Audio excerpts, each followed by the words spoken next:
It's day 46 of the war, and the focus is on blockades, on back channels, and also global power moves. The United States has now moved from threats to action. President Donald Trump had announced a military blockade targeting Iranian ports and coastal areas. Over a dozen U.S. warships are now in the region, enforcing what Washington is calling a pressure strategy. But there is a crucial distinction. This is not a complete shutdown of the Strait of Hormuz. Vessels heading to non-Iranian ports are also being allowed through. So the strait is not closed completely for now. It is controlled, it is contested, and also highly volatile. Iran, on its part, has hit back sharply, calling this blockade an act of piracy and warning that any military escalation will be met with force. IRGC sources are now talking about capabilities beyond imagination. And at the same time, Iran is also using the strait as a leverage, with reports of selective access and also allegations that some vessels were being asked to pay for safe passage. Here are the latest reactions that are coming in. We can't let a country blackmail or extort the world, because that's what they're doing. They're really blackmailing the world. We're not going to let that happen. And, you know, the amazing thing is we don't, can you believe this? We don't use the strait. We don't need the strait. We have our own oil and gas, much more than we need. We have more oil and gas than Saudi Arabia. Think of this. We produce more. Saudi Arabia, and add Russia to it. Many ships are heading to our country right now as we speak to load up with the best.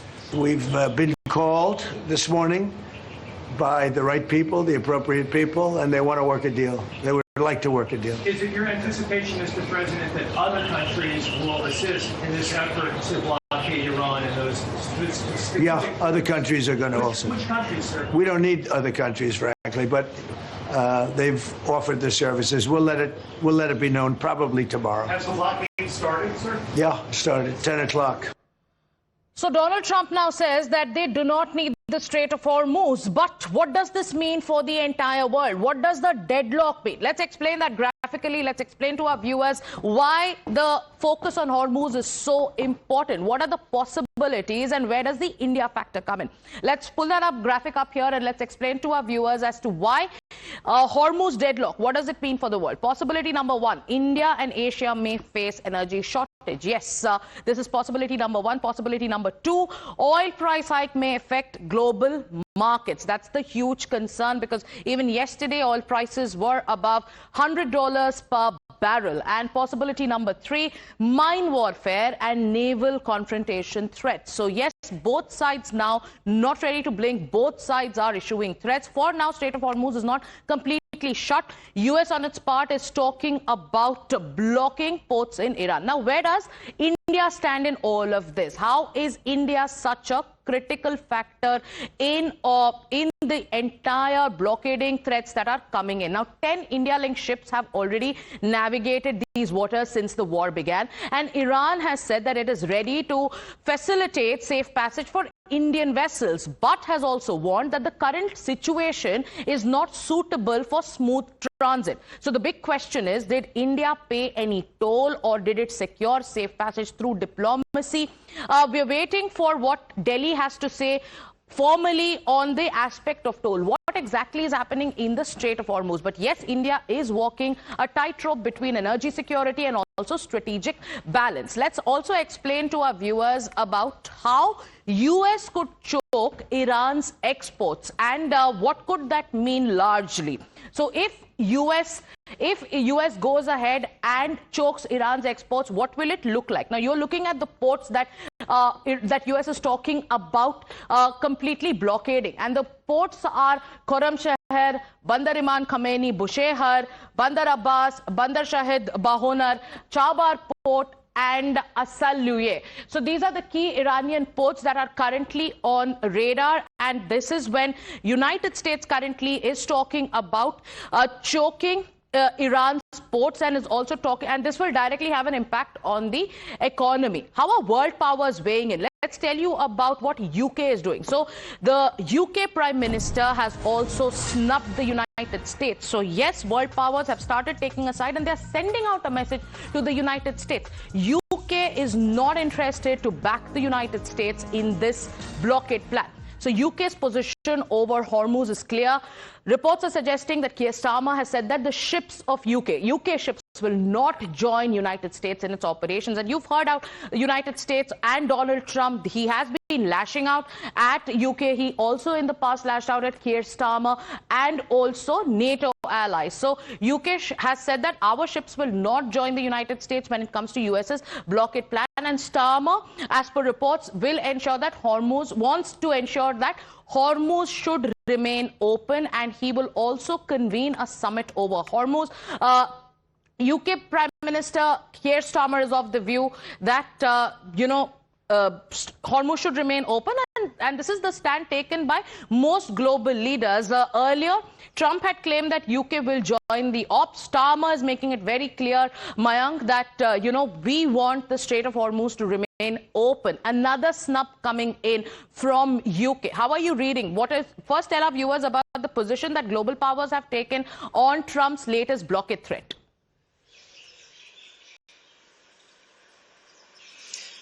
It is not our war. I mean, that's what the kind of statement came when hard operations were going on, which is when military operations were going on Iran. And now you see there's a meeting which is about to take place, and that has been convened by the Prime Minister of UK and the President of France. And almost 40 nations are about to, that is expected that they'll be meeting in that, and to talk about freedom of navigation as per the rules of law. That's what it is actually. In this case, let us, for the viewers' sake, almost 12 nautical miles, which comes to about 20 kilometers from the coastal areas. It's always a territorial water on which the rule of law can be applied. And Iran is claiming that it is a matter of territorial waters. But since it is a narrow strip, then there are different ways and means by which you measure the rule of law on which it can be applied, and then what is international waters. This is technical aspect of it actually. Then freedom of navigation, as you have really brought out, it is going to put a major pressure, and cost of living can be increased. Not just the cost of the petrol prices, fuel prices, energy prices going to go high. Ultimately, it will lead up to the issues to the people, because cost of living will finally go up.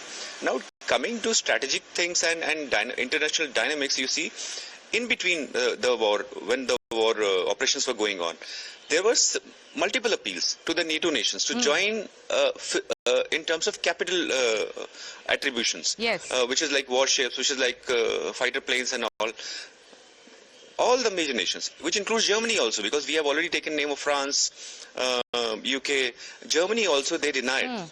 But indirectly there were supports which coming out to the extent that Italy had also got ready to provide air defense equipments.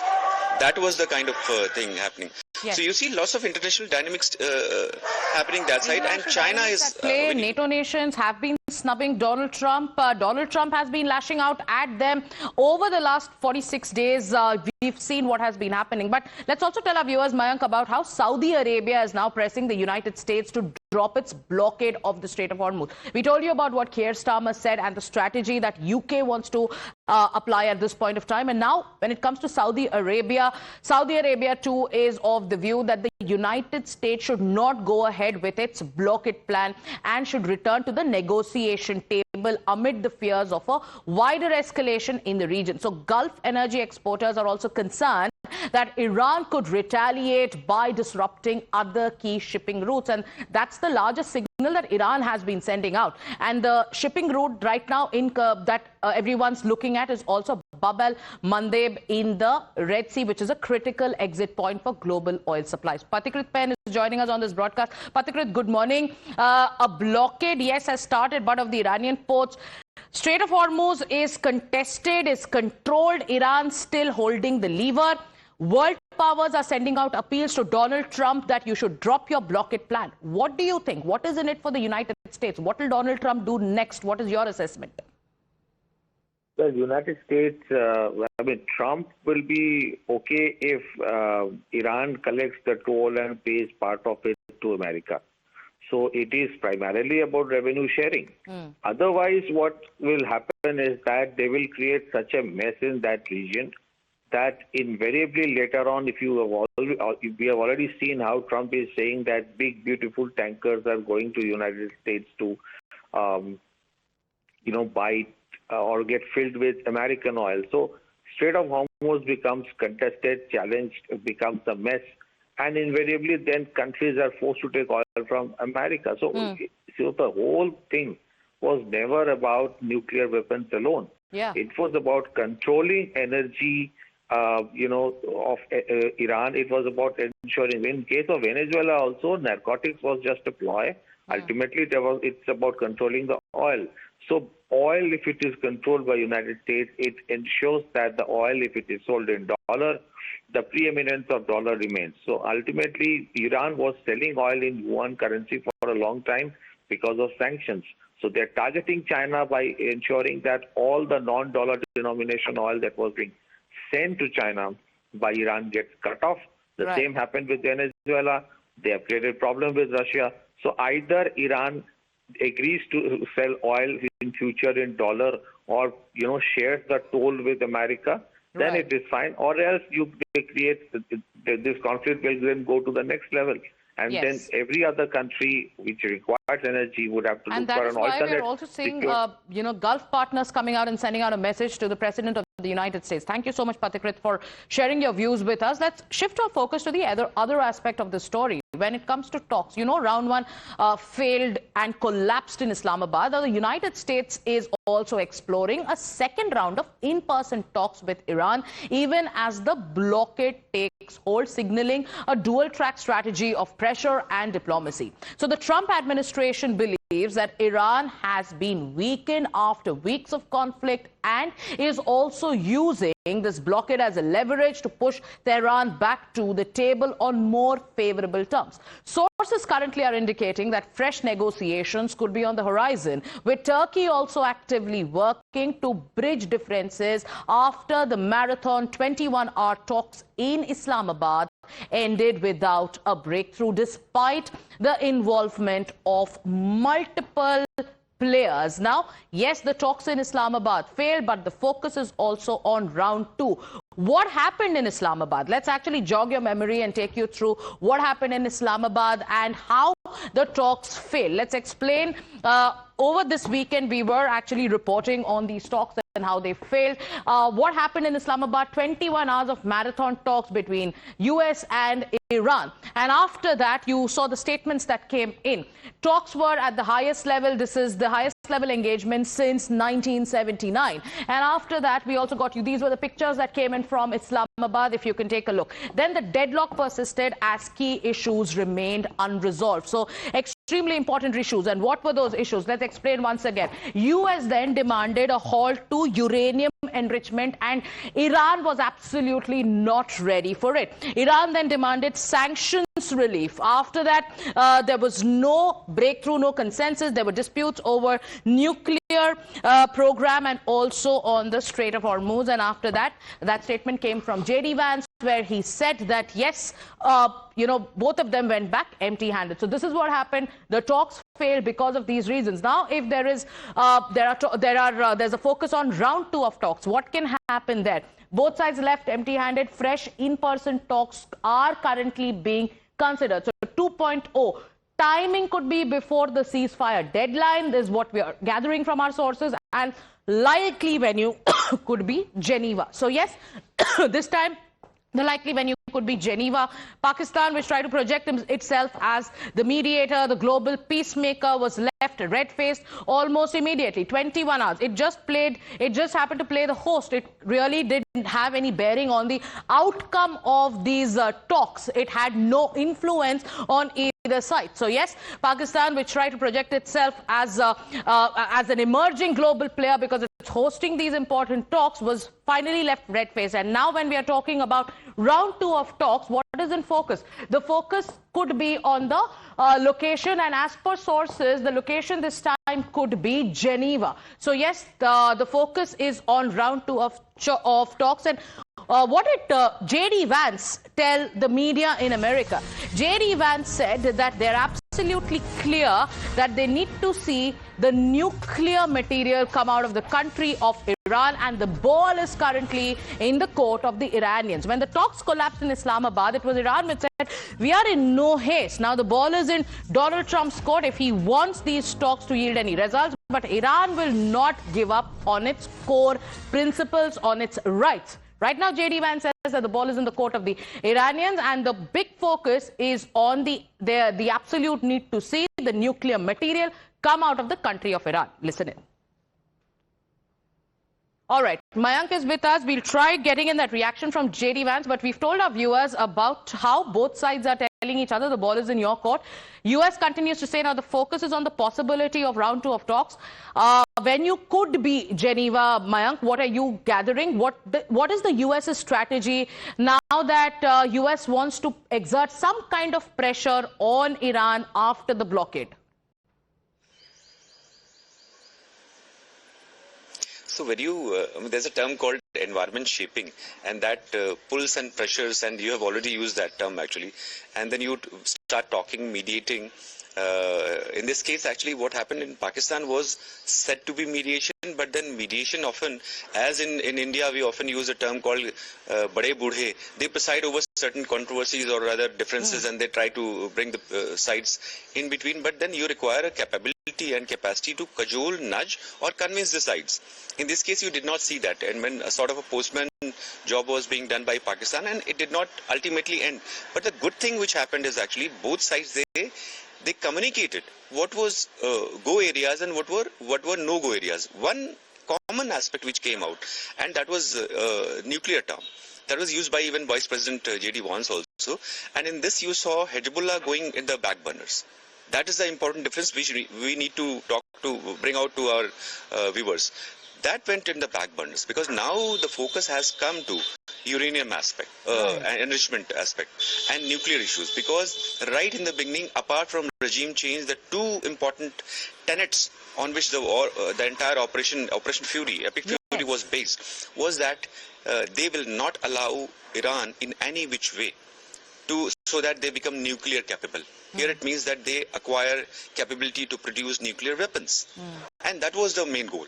So in this case, what you see is that the entire, after 45, 46 days, you boil down to that aspect only, that they won't allow Iran to acquire that capability, and nuclear will be the main focal point actually, even if they go to Geneva, which is going, which the thoughts are coming out, because hint for next round of talks had been coming from both sides. Yes. Even though they were talking that the triggers were on the fingers were on the trigger, the operations will be continued. Even that's what the term I use for.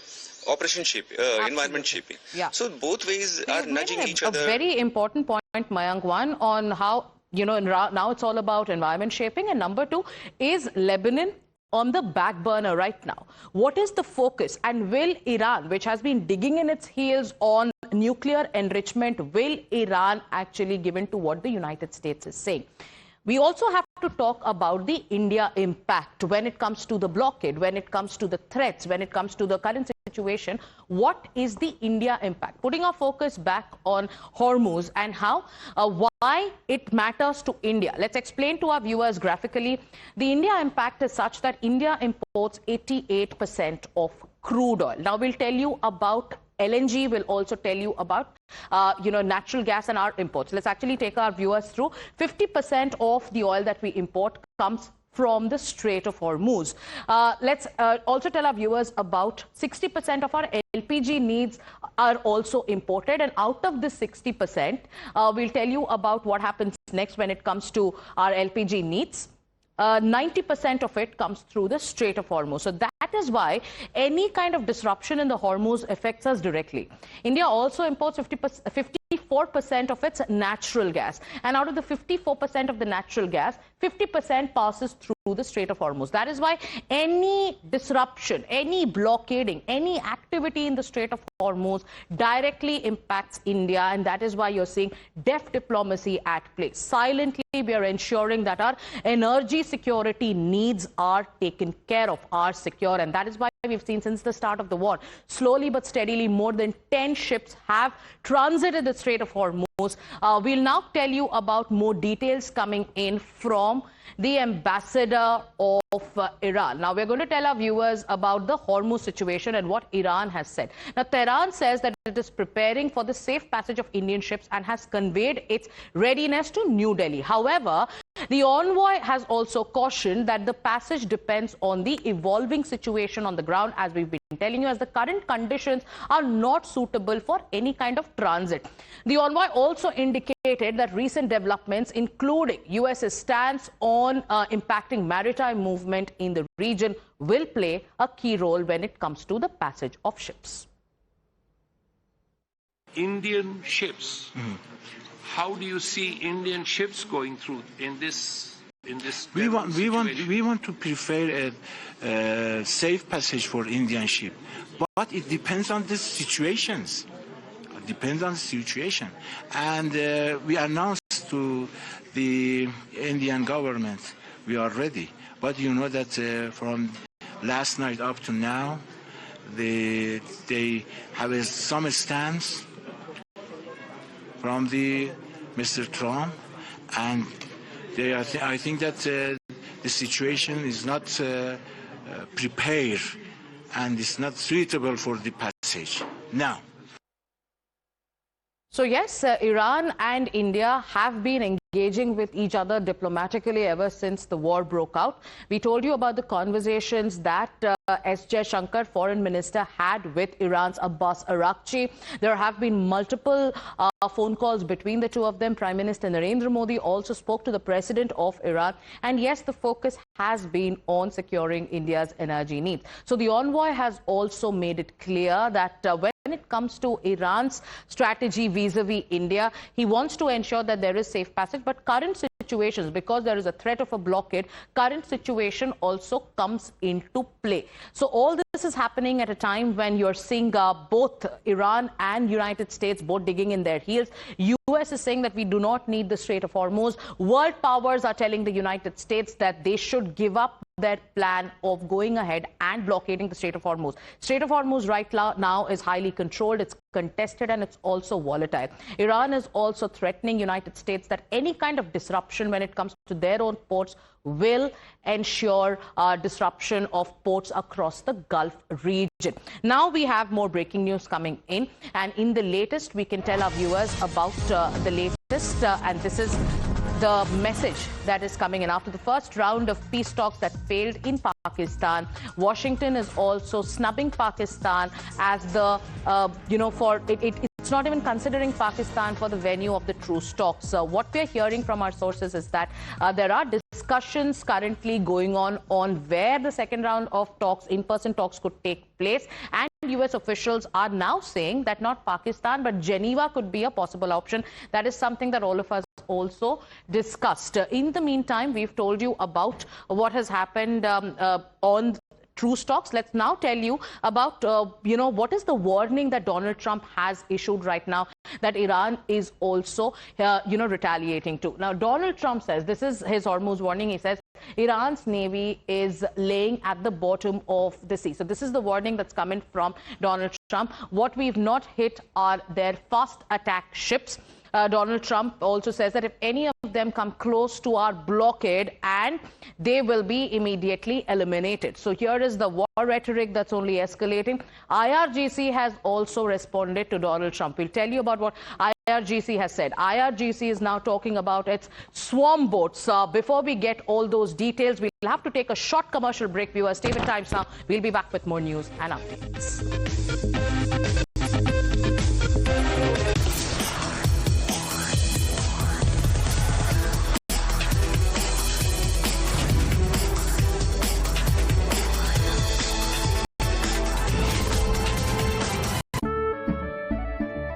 केसरिया से मन जोगी हुआ रे दिल झूमे देखो